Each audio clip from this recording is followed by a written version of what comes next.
Kìa mùa xuân vinh quang từ đường đi lên.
Là giảng là si đô là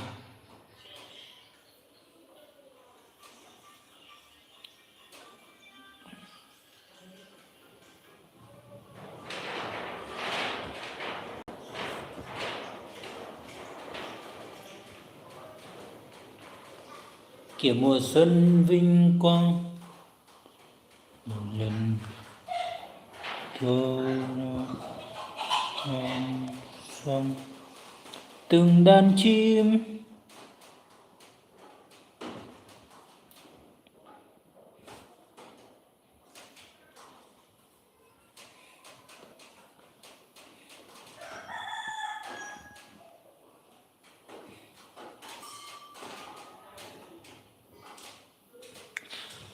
bầu trời xanh xanh xanh hoa thơm nồng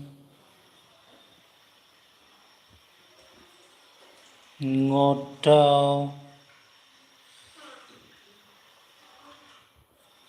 hân đã về gieo muôn tia nắng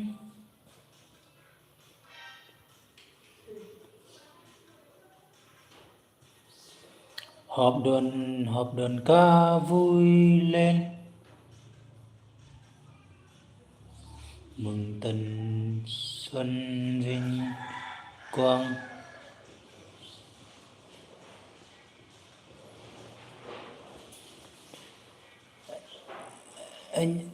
em vui ca khúc xuân sang kìa một năm qua mau bao kìa một năm qua mau bao lâu.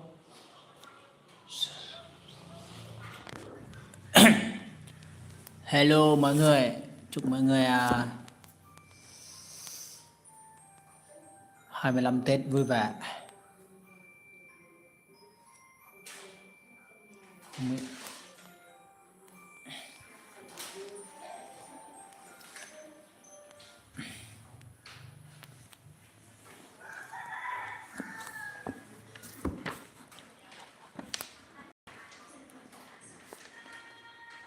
Quỳnh Anh Nelly xin chào bạn Quỳnh Anh.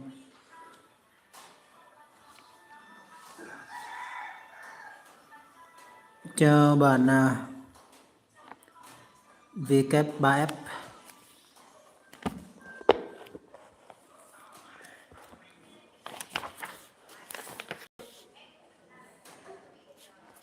Chúc mọi người những ngày cuối năm vui vẻ bên gia đình.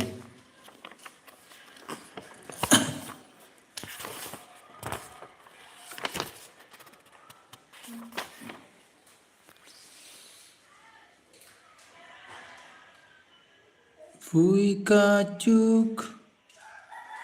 Cảm ơn bạn Quỳnh Anh Nelly.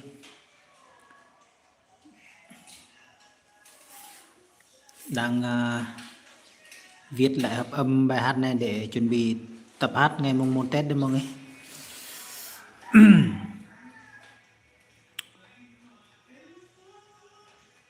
Bài Xuân Vinh Quang. Khúc xuân sang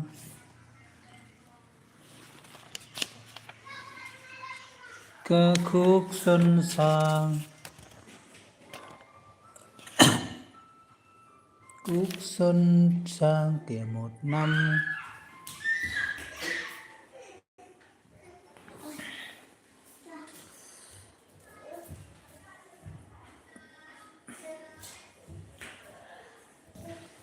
Hello cả nhà nha.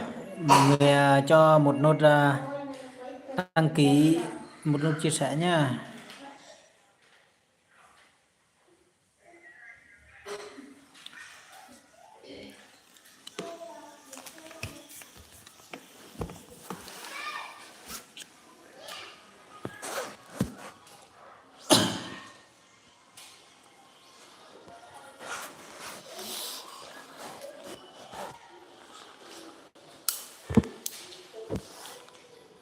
Kìa một năm qua mau, kìa một năm qua mau bao lo buồn. Ngại gì kết là nguồn sống vui vô vàn. Xin kịp đến xin kịp đến kịp chân Chúa tôi. Hãy gieo anh sáng vui ngàn nơi. Ban ơn lành trần tuôn tươi gôi nhuận hằng ngày. Xin kịp đến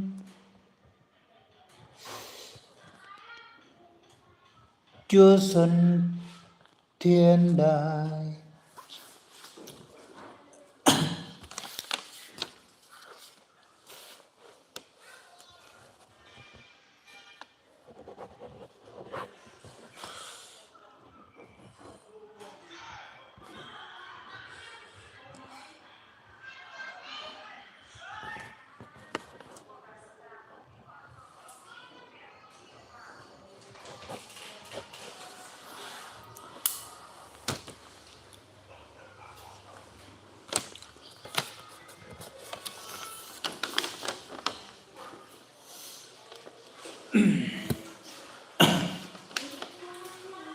Kìa mùa xuân vinh quang bừng lên tô non sông. Từng đàn chim tung cánh hót vang. Bầu trời xanh xanh xanh, hoa thơm nồng ngọt ngào. Xuân đã về giữa gieo muôn tia sáng. Họp đoàn ca vui lên mừng tần xuân vinh quang. Anh em vui ca khúc xuân sang. Kìa một năm qua mau bao lo buồn. Ngại gì Christ là nguồn trong vui vô vàn. Xin cứ đến gửi chân Chúa tôi. Hãy gieo ánh sáng vui ngàn nơi. Ban ơn lành tràn tuôn tươi gôi nhuận hằng ngày. Xin kịp đến Chúa xuân thiên đàng.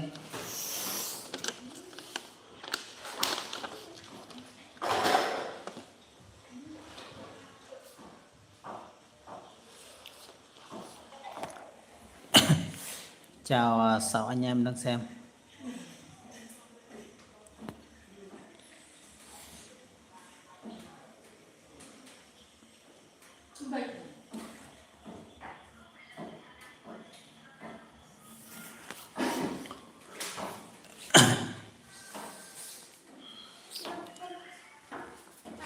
hử?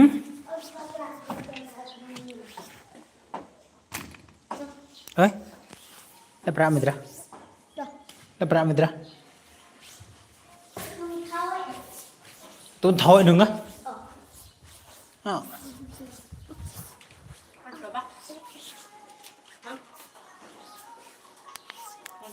Sepra. Pra dengan thôi. Thôi chờ bác. Nào mình thôi. Cứ nương này nương pra cật cật này mày biết chưa? Rồi như là đặt đồ nước rồi đó. Pra kat kat lah. Mặc cái tập nương. Mời mà mời rồi. Oh sudah barengin, sudah cangkere barengin. Này, pa. Thêm barengin nữa. Ừ. Ya cangkere barengin. Mỗi ba cha của mẹ mà tại có rửa dài mấy. Rửa lại nữa. Đấy là chỗ của này.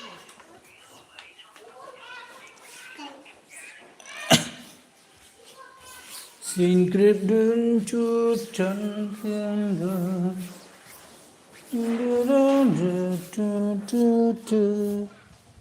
Hãy gieo ánh sáng vui ngàn nơi.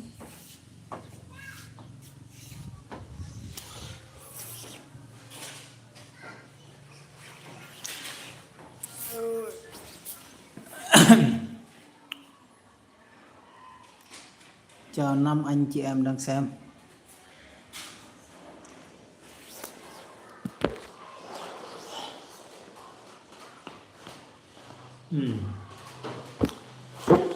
Gần Tết rồi.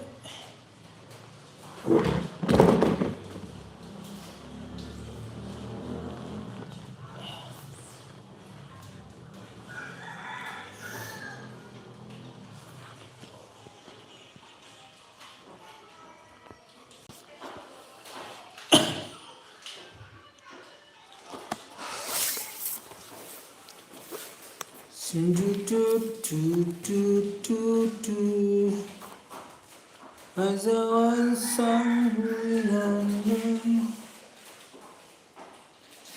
Tương tế với nhân.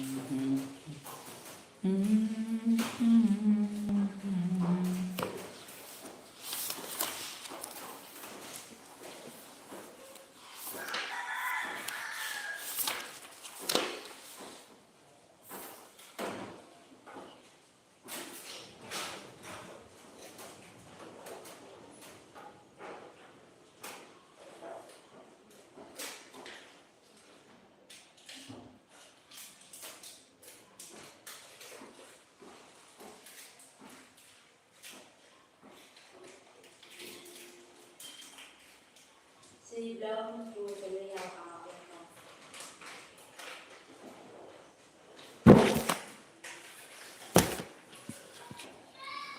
Nam đợt rồi ba.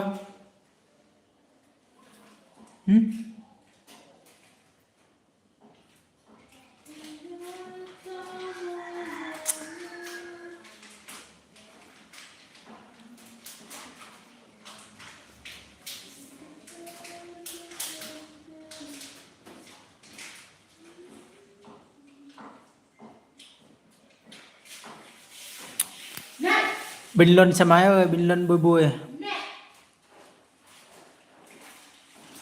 Bình luận tương tác. Trông ta kìa. Trông ta kìa. Hả? Trông ta ai sao? Hả?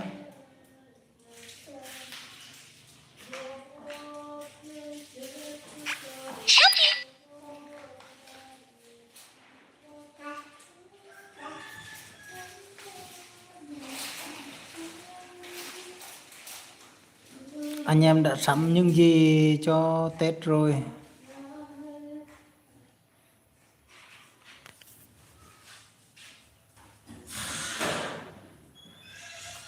Nói đi. Giờ.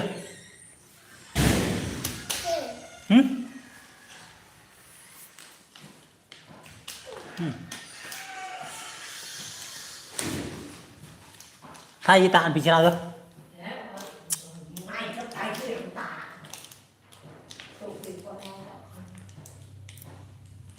Mềm thôi, ổn thôi.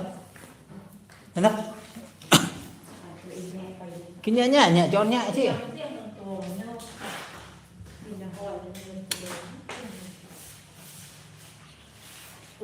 Hẳn bài bài. Bluetooth mode.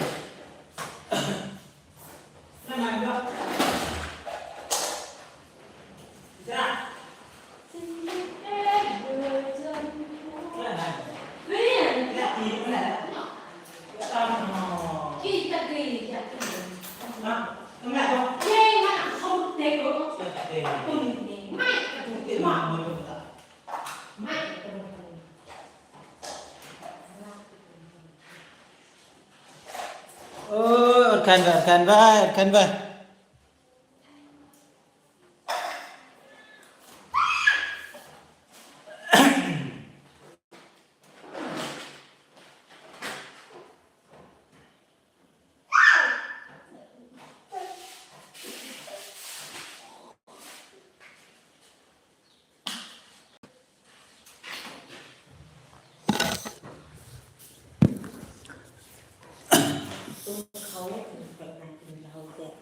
Nah, kau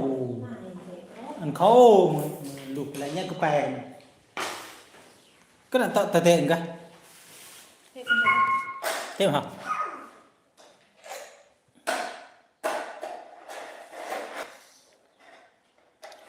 Xuân Vinh Quang đấy là tầng hàng từ Sapa coi trang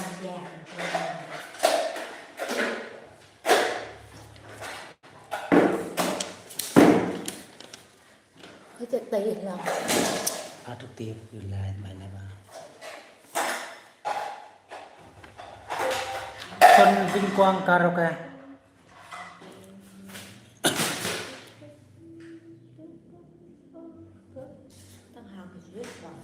Xuân Vinh Quang karaoke.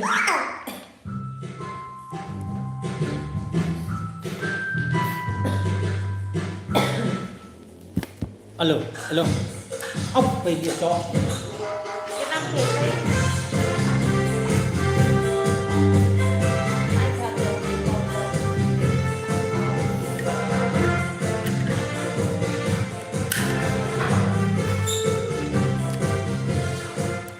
yêu một năm để tô non sông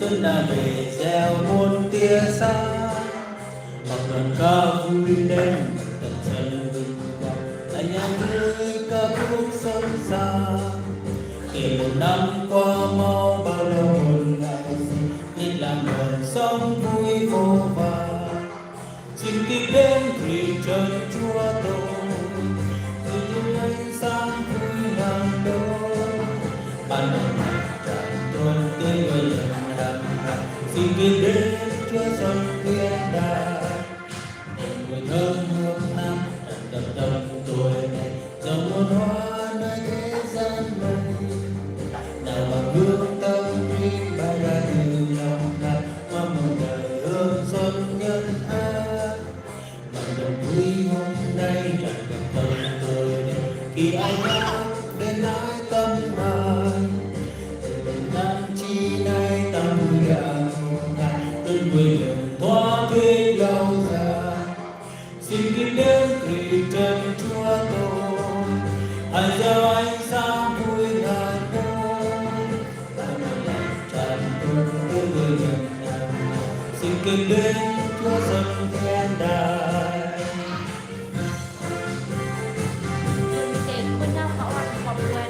thân các bạn chủ mới tập bài à tập cái luôn là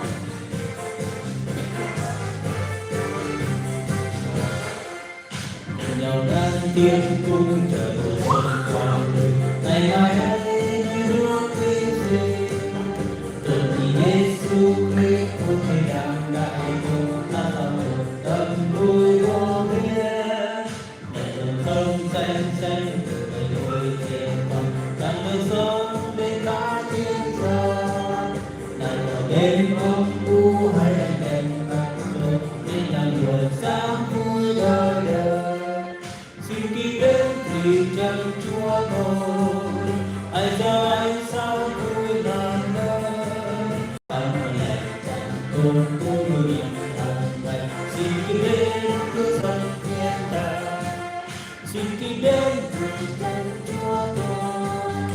lại dấu ánh sáng vui ngàn nơi ta mơ lại cuộc đời của nhau xin lên Chúa dân khen đài.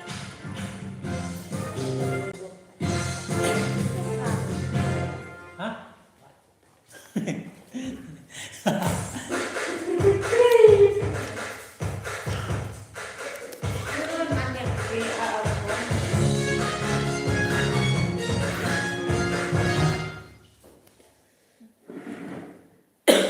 Bà trốn cả. Phải nghe phải không? 16 chưa 17 thì chưa 11 rồi. Đó bây giờ mình cái 5 người lên rồi.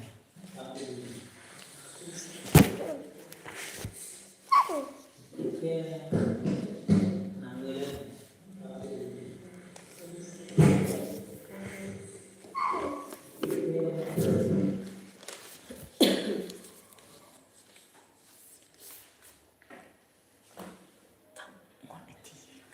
Rồi bà chị kìa.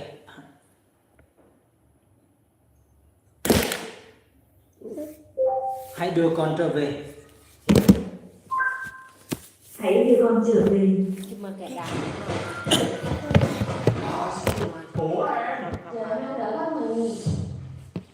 Perempuan sana. Cái này là. con trở về. Alo.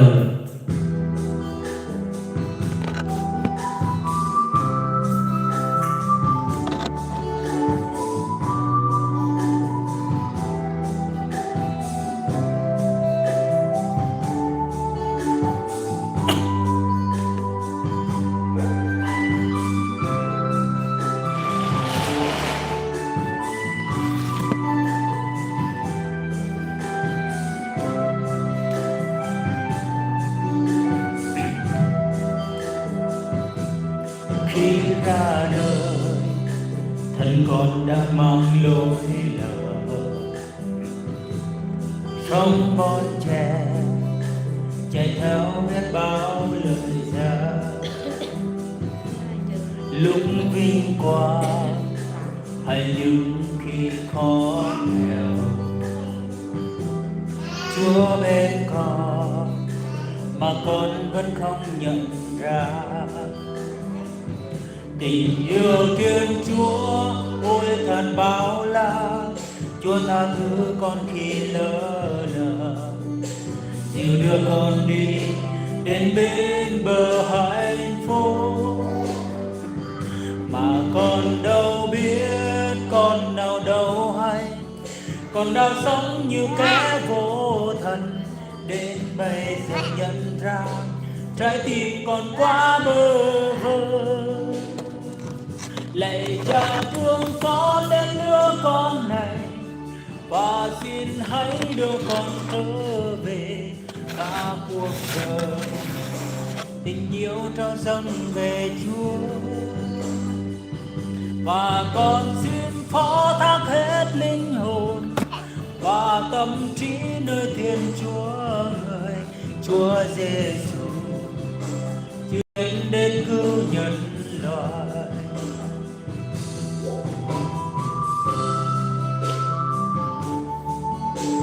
Prel dengan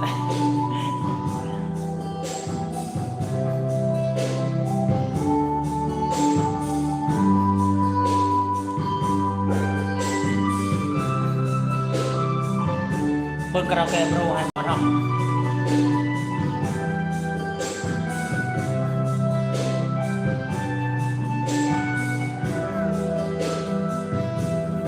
Khi ra đời thân con đã mang lối lỡ sống bon trẻ chạy theo biết bao lời ra lúc vinh quang hay những khi khó nghèo Chúa bên con mà con vẫn không nhận ra tình yêu Thiên Chúa ôi thật bao la. Chúa tha thứ con khi lỡ lầm, dìu đưa con đi đến bên bờ hạnh phúc. Mà con đâu biết, con nào đâu hay, con đã sống như thế vô thần. Đến bây giờ nhận ra trái tim còn quá bơ vơ. Lạy Cha thương xót đến đứa con này, và xin hãy đưa con trở về cả cuộc đời. Tình yêu xin dâng về Chúa, và con xin phó thác hết linh hồn và tâm trí nơi Thiên Chúa người, Chúa Giêsu chịu chết để cứu nhân loại. Lạy Cha thương xót đến đứa con này, và xin hãy đưa con trở về cả cuộc đời.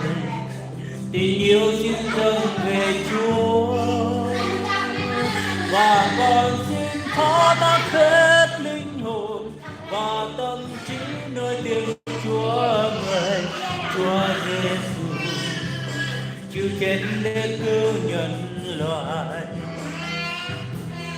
Chúa Giêsu chịu chết để cứu nhân loại. Chúa Giêsu chịu chết để cứu nhân loại.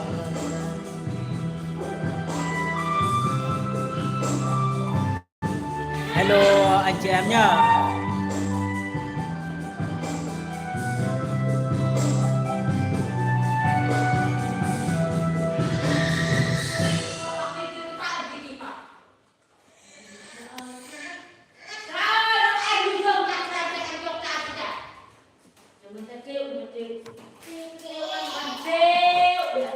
Tình yêu nơi Thiên Chúa dành cho tôi karaoke.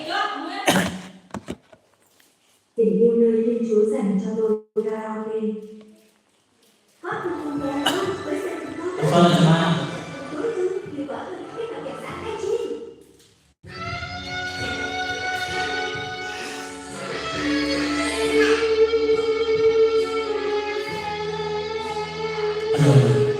Ông rồi thì gì không?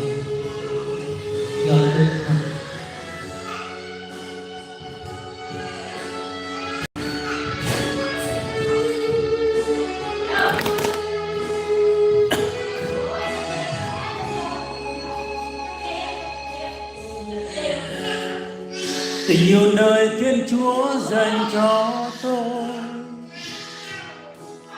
cho những ai tìm kiếm Ngài.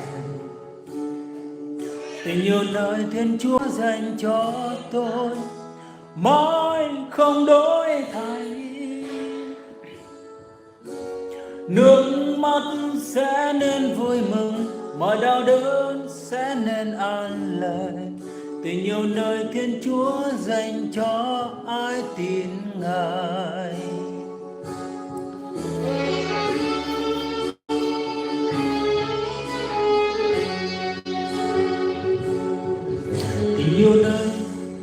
Tình yêu nơi Thiên Chúa dành cho tôi, cho những ai tìm kiếm Ngài. Tình yêu nơi Thiên Chúa dành cho tôi mãi không đổi thay. Nước mắt sẽ nên vui mừng, mọi đau đớn sẽ nên an lành. Tình yêu nơi Thiên Chúa dành cho ai tin Ngài. Chúa đã đến cho tôi niềm tin với bao hy vọng, và Chúa đã xóa bao tội lỗi tôi.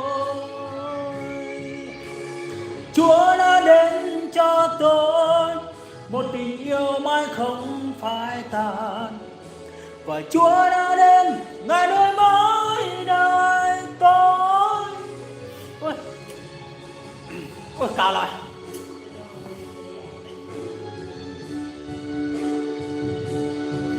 Cao quá.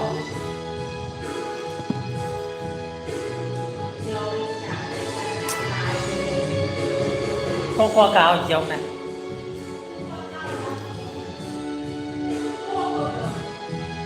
Bớt cơ yêu thương tôi, Ngài đến đây vì tôi. Cao quá, cao quá.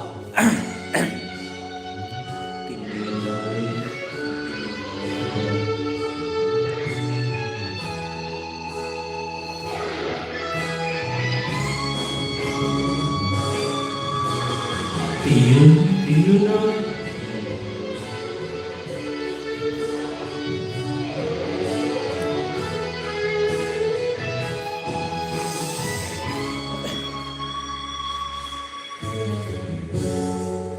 tình yêu. Ui, giật mọi người. Cao quá, cao quá. Hát không nổi.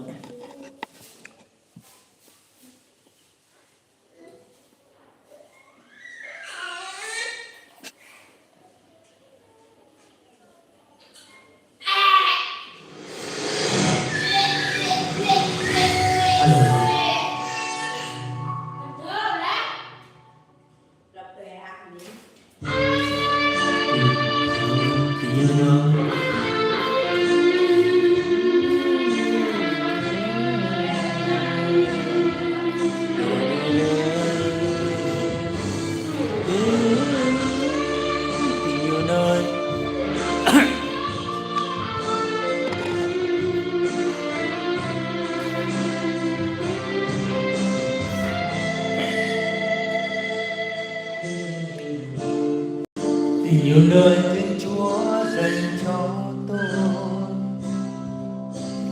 cho những ai tìm kiếm. Tình yêu nơi Thiên Chúa dành cho tôi mãi không đổi thay. Nước mắt sẽ nên vui mừng, mọi đớn sẽ nên an lành. Tình yêu nơi Thiên Chúa dành cho ai ngờ.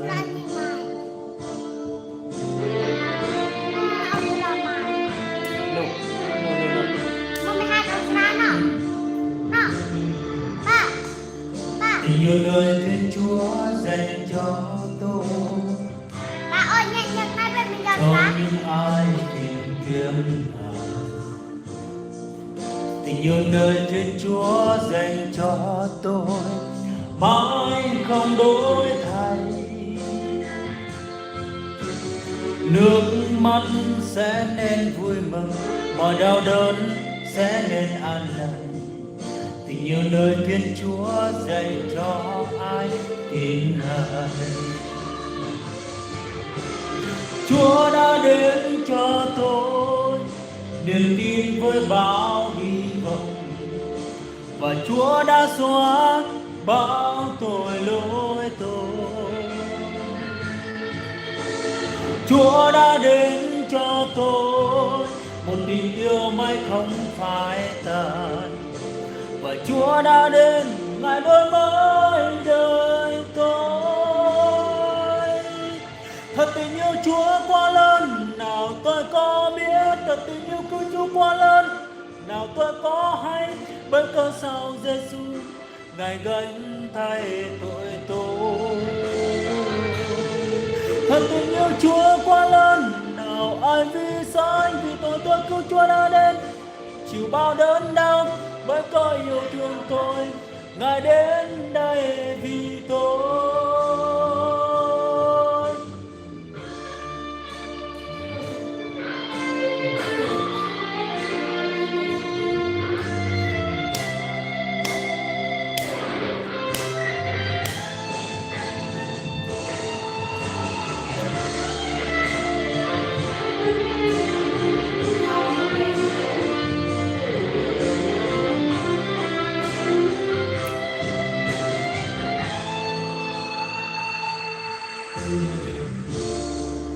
Tình yêu nơi Thiên Chúa dành cho tôi, cho những ai tìm kiếm. Tình yêu nơi Thiên Chúa dành cho tôi mãi không đổi thay. Nước mắt sẽ nên vui mừng, mọi đau đớn sẽ nên an lành. Tình yêu nơi Thiên Chúa dành cho ai tin Ngài. Chúa đã đến cho tôi niềm tin với bao hy vọng, và Chúa đã xóa bao tội lỗi tôi. Chúa đã đến cho tôi một tình yêu mãi không phai tàn, và Chúa đã đến Ngài đổi mới đời tôi. Thật tình yêu Chúa quá lớn, nào tôi có biết. Thật tình yêu của Chúa quá lớn, nào tôi có hay. Bởi cớ sao Giêsu Ngài gánh thay tội tôi. Thật tình yêu Chúa quá lớn, nào ai vì sai. Vì tội tôi cứu Chúa đã đến chịu bao đớn đau. Bởi cớ yêu thương tôi, Ngài đến đây vì tôi. Chúa đã đến cho tôi niềm tin với bao hy vọng, và Chúa đã xóa bao tội lỗi tôi. Chúa đã đến cho tôi một tình yêu mãi không phai tàn, và Chúa đã đến Ngài đổi mới đời tôi. Thật tình yêu Chúa quá lớn, nào tôi có biết. Thật tình yêu của Chúa quá lớn, nào tôi có hay. Bởi cớ sao Giêsu Ngài gánh thay tội tôi. Thật tình yêu Chúa quá lớn, nào ai vì sai. Vì tội tôi cứu Chúa đã đến chịu bao đớn đau. Bởi cớ yêu thương tôi, Ngài đến đây vì tôi.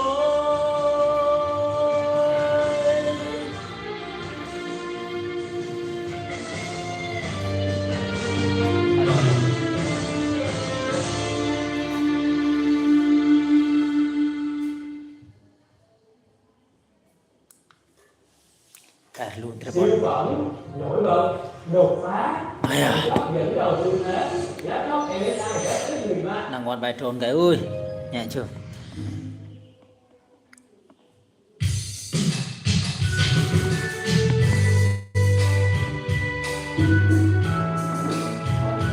Bên ngoài sao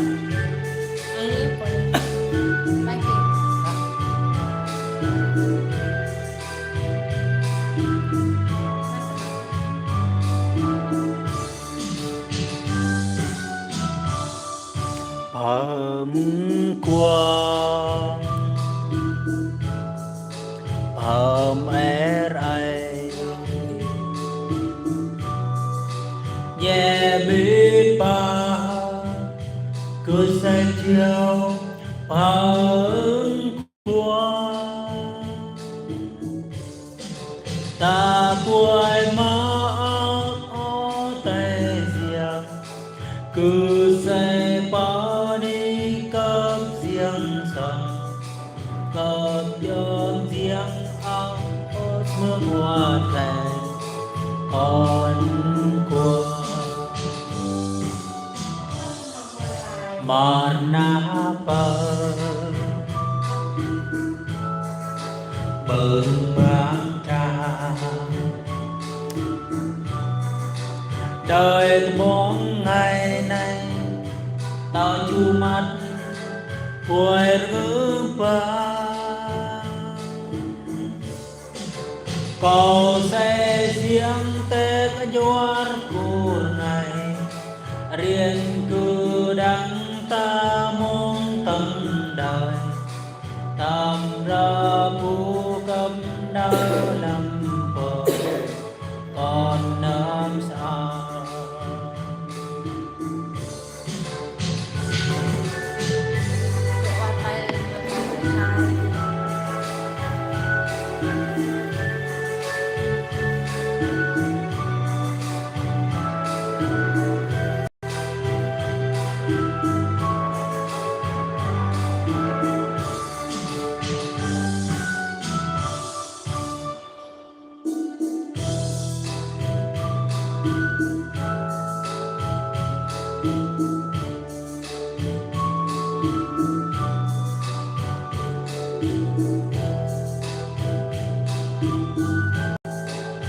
Lấy ao của cô cho này. tắt này Ăn một. tắt cái lại cái ở bên này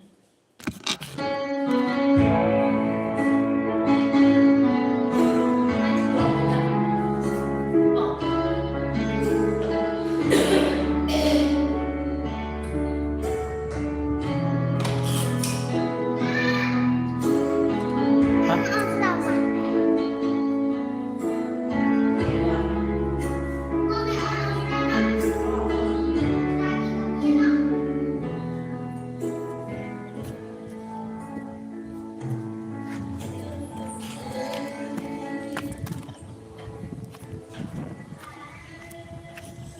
Sẽ một thể sáng ta.